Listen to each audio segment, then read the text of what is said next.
చూసారా, తెచ్చిన వెంటనే ఆకు ఫ్రెష్‌గా ఉన్నప్పుడే కాస్త ఓపిక చేసుకొని తెచ్చిన వెంటనే ఫ్రిడ్జ్‌లో పెట్టేయకుండా నేను కట్టని విడదీసి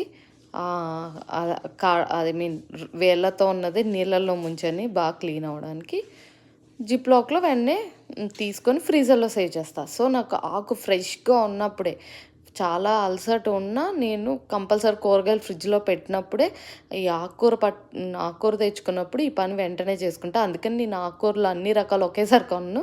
ఎప్పుడెళ్ళినప్పుడు ఒక్కొక్క రకం తెచ్చుకుంటాను. అలాగే వాడతాను గూడా. పుదీనా ఒకసారి తెచ్చుకొని క్లీన్ చేసుకొని ఫ్రీజర్‌లో పెట్టుకుంటా. ఇట్లాగే మెంతికూర తెచ్చుకొని క్లీన్ చేసి ఫ్రీజర్‌లో పెట్టుకుంటా. కొత్తిమీర కూడా నేను ఇలాగే చేసుకుంటా. ఫ్రీజర్‌లోంచే తీసి డైరెక్ట్ అది మాత్రం కొద్దిగా కడిగేసేసి కట్ చేసి ఎత్తి పెట్టుకుంటా. అదేం చేస్తానంటే తీసి కూరల్లో వేస్తా అనమాట డైరెక్ట్ ఇంకా ఆకుకూర. సో, మనకి ఏ తలకాయ నొప్పి ఉండదు ఆకుకూర పాడైపోతుంది అని.